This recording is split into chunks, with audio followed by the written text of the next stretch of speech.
Hey guys, so I hope all is well. I'm doing a collective for everybody, and I am doing it out of the Healing Light Oracle card deck, and that's because I just need more healing. So I'm going to share it. So what do we need to hear today? We need to hear unconditional love. Unconditional love. I have no resentment towards others. I open my mind's eye and find the good in everyone. I see the pure child in everyone, and I practice forgiveness. And that's what we have to do to heal. And I made a couple of videos today, and if you're in Rosie's world, that's where all the videos are.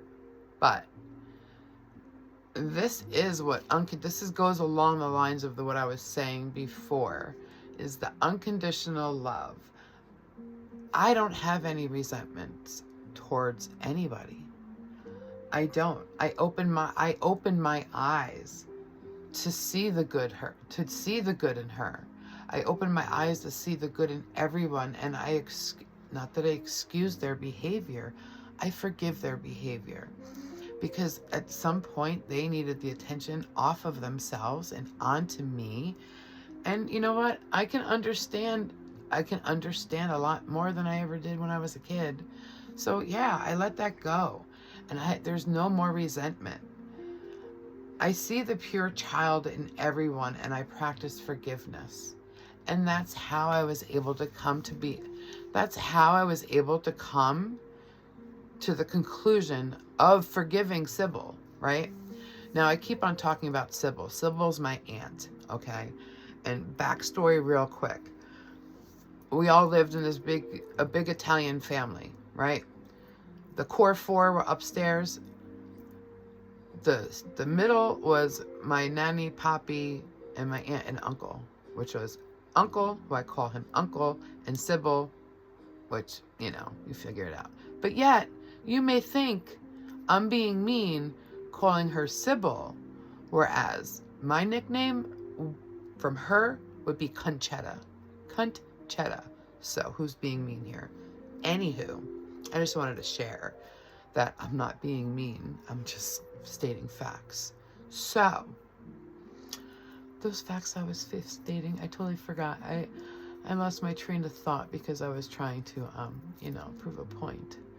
Oh, that forgiveness, not holding resentment, no more anger. See, Rose, why are you getting pissy, right? Because just like thinking back at some of those things, some of the instances that weren't so funny and weren't the best time ever, those times just sometimes suck. Anyway, we think about the positive stuff.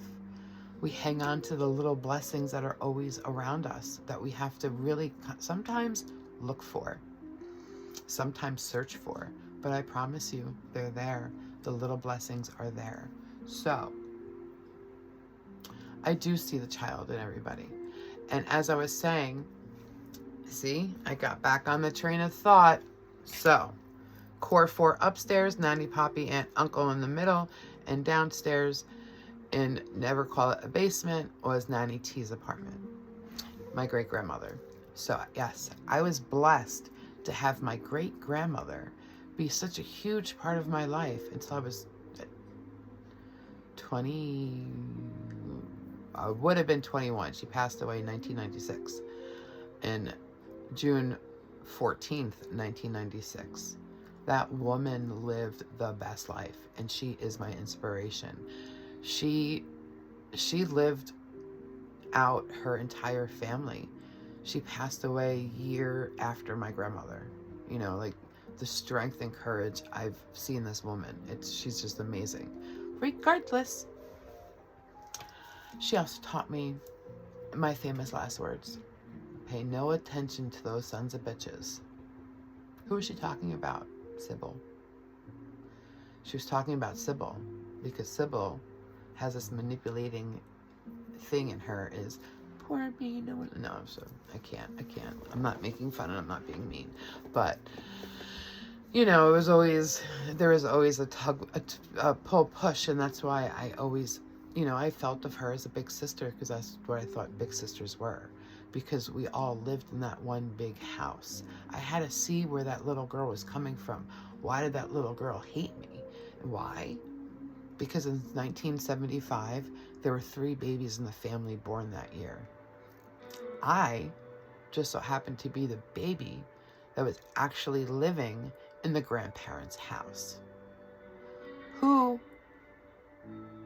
may have been their favorite at that time, who didn't get attention at that time. Little Sybil. Mind you, little Sybil was only 10 when I was born. She turned 11 in October. So think of a 10-year-old having a little baby in the house, what everybody's loving and doting over, right? And then your little sister, who for the last two and a half years, you loved her as your little sister, now has a little sister. You know what I mean? So looking back at that little girl, yeah, I see her pain, and I'm sorry. I'm sorry but I didn't cause any of it. I didn't do anything wrong. I said a lot of inappropriate things, but I never did anything wrong. I know for a shadow of a doubt that my nanny and my nanny T are so proud of me. And this is why I keep on going. And this is why I forgive. And you don't forget, you pay no attention to those sons of bitches. And you keep on going one day at a time. And like my poppy said, he will show me the way. And I'm going to sit here and follow his direction. I love you guys. I hope that helped. Have a good day. Bye. Mwah.